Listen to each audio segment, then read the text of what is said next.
नमस्कार, जय हिंद, वंदे मातरम साथियों। आज हम जिस विषय पर बात कर रहे हैं उस विषय का शीर्षक है कि आज जो विद्यार्थी जितने भी एस्पिरेंट हैं उन्हें किसी मंच पर, किसी सार्वजनिक स्थान में और किसी स्टेज पर जो बोलने में, जो स्टेज पे खड़े होने में जो डर, जो फियर, जो भय होता है, क्यों है और इसे कैसे दूर किया जा सकता है। देखिए साथियों, सबसे बड़ा रीज़न ये कहा जा सकता है कि किसी व्यक्ति को अगर अच्छा वक्ता बनना है, यूँ कहूँ कि मैं एक अच्छा वक्ता बनने के साथ साथ और एक कौशल सीखना आपको बोलने में और आपकी वर्तनी को शुद्ध करना है।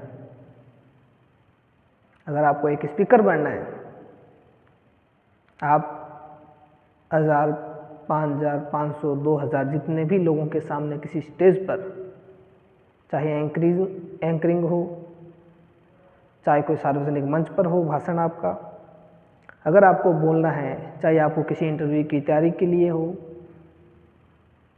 अनेक एग्ज़ाम हैं जिनका ये एक शेड्यूल हो चुका है कि अंतिम चरण में इंटरव्यू होता है, चाहे RS हो, चाहे IAS हो, चाहे PCS, जितने भी एग्ज़ाम हैं उन सब में इंटरव्यू होता है। और निश्चित तौर पर हमें हमारी इस कौशल को डेवलपमेंट करना हमारी आवश्यकता नहीं, हमारी ज़रूरत है। और इसे किस प्रकार से अच्छा कर सकते हैं, इसके लिए बात की जा सकती है। विषय शानदार है। देखिए साथियों, सबसे बड़ी बात यह है कि किसी व्यक्ति को बोलने में डर क्यों होता है। एक व्यक्ति के पास अगर दो चीज़ें उपलब्ध है, एक व्यक्ति के पास भय की कुंजी, एक व्यक्ति के पास उपयुक्त संसाधन। कहने का मतलब किसी भी विषय पर सेमिनार हो, किसी भी विषय पर आपको बोलने का मौका मिले तो आपके पास दो चीज़ें होनी चाहिए। एक तो आपके पास विस्तृत जानकारी होनी चाहिए विषय की, विषय वस्तु की सामान्य जानकारी आपके पास उपलब्ध हो, और एक आपके भय है जो मन में, वो भय ना हो। कैसे? देखिए साथियों, होता यह है कि एक व्यक्ति क्यों नहीं बोल पाता, क्योंकि एक तो उसको किसी भी विषय की या तो जानकारी नहीं होती। सबसे बड़ी बात है, हमें कहीं ऐसे स्थान पर, कहीं अचानक कहीं ऐसे प्लेटफॉर्म पर खड़ा कर दिया जाता है कि आपको इस विषय पर बोलना है। चूँकि हमें इस विषय के बारे में जानकारी नहीं होती, चूँकि हम इस विषय के बारे में जानते नहीं हैं, चूँकि हम इस विषय से अनभिज्ञ हैं, तो होता यह है कि हम उस विषय पर अपनी टिप्पणी कर ही नहीं सकते। हालांकि मैं ये मानता हूँ कि जो व्यक्ति किसी भी एग्ज़ाम की तैयारी कर रहा है, ज़रूरी नहीं है RS या IAS की ही तैयारी करे, मैं कह रहा हूँ किसी भी गवर्नमेंट सर्विस की तैयारी कर रहा है, अगर उसने लगभग साल 2 साल भी तैयारी की है, 10वीं 12वीं पास विद्यार्थी या ग्रेजुएशन कर चुका है, तो उसके ज्ञान के चक्षु खुल जाते हैं, तो निश्चित उसे विषय की जो समझ होती है उसमें नो डाउट कोई कमी नहीं होती है। पहला रीज़न तो है कि हमारे पास विषय वस्तु की उपलब्धता नहीं है, हमें विषय की जानकारी नहीं है, हम विषय से अनभिज्ञ हैं, तब हम नहीं बोल पाते किसी स्टेज पर। मान लीजिए मुझे किसी राजनीतिक सभा में, मान लीजिए मुझे किसी इंटरव्यू में, मुझे किसी मॉक टेस्ट में,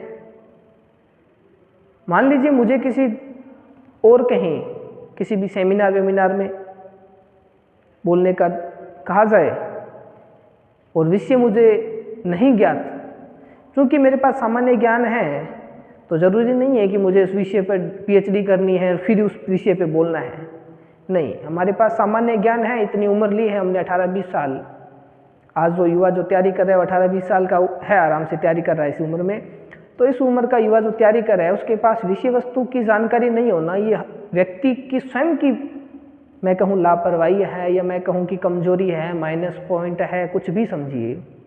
तो पहली बात जिस चीज़ को हम कह सकते हैं कि एक सूत्र मान सकते हैं कि हमें विषय वस्तु का जानकारी होनी जरूरी है।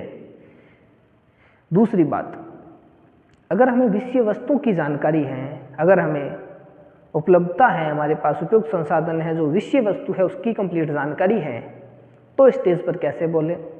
तो इस प्रकार बोला जा सकता है कि फिर हमारे मन में एक ही चीज़ आती है, वो है भय और डर।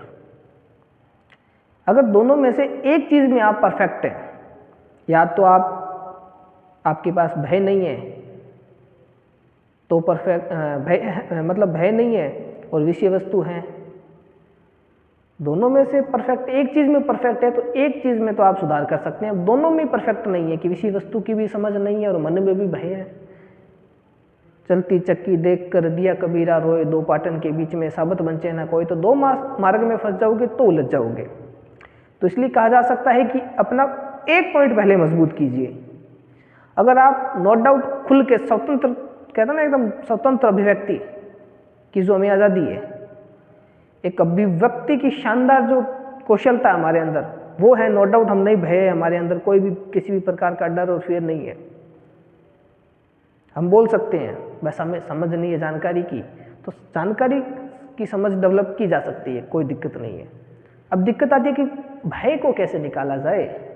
तो एक ही बाण है इसका, एक ही कुंजी है कि आपके पास विषय वस्तु की जानकारी और उपलब्धता होनी चाहिए। आमतौर पर हम लोग देखते हैं ना कि किसी भी विद्यार्थी को या कहीं भी सेमिनार में या कहीं भी खड़ा कर दिया जाए और विद्यार्थी बोल नहीं पाता, ऐसा नहीं होता कि उसको किसी विषय की जानकारी नहीं है, होती है विषय की जानकारी। उसने भी मतलब 5-5, 7-7 साल पापड़ बेले हैं, तो नो डाउट उसको पूरा एक्सपीरियंस है, तपा हुआ है। सोने को कुंदन बनने के लिए तपना पड़ता है, तो एक विद्यार्थी तपा हुआ होता है तो निश्चित नो डाउट उसके पास एक क्या बोलते हैं कि एक कौशल है बोलने का, कोई दिक्कत नहीं है। पर वो कौशल को अपनी वर्धनी के माध्यम से, एक शुद्धता के माध्यम से अभिव्यक्त कैसे किया जा सकता है, बात वो है। लेकिन वही बात है कि आपके पास विषय वस्तु की जानकारी होनी चाहिए, सामान्य ज्ञान होना चाहिए हर चीज़ का, कि आपको किसी भी चीज़ पर बोलने के लिए कहा जाए तो उस पर आप बोल सकें। अब इसके लिए होता ये है कि मान लीजिए आपके पास दोनों ही चीज़ है, लेकिन फिर भी आपके पास भय है कि यार नहीं खड़ा हुआ जाता, नहीं होता, पैर कांपते हैं। होता है, हर किसी के साथ होता है। स्टेज पर या कहीं भी शुरुआत में जहाँ भी हमें बोलने का मौका मिलता है या कहीं हमें बोलने के लिए ज़बरदस्ती आगे खड़ा कर दिया जाए तो हमारे अंदर भय होता है। भय होना भी चाहिए, एक सामान्य इंसान के अंदर ये चीज़ देखी जा सकती है। किंतु जहाँ तक मेरा मानना है, इसको हम दूर कैसे कर सकते हैं, मतलब इस विषय पर हमें अगर ध्यान दिया मतलब खुद को ध्यान देना पड़े ना, तो कहाँ दे सकते हैं। देखिए साथियों, इसकी प्रैक्टिस करनी होती है, हर चीज़ प्रैक्टिस से होती है। कुशलता तभी आएगी जब आप इस चीज़ के अंदर मेहनत करेंगे, प्रयास करेंगे।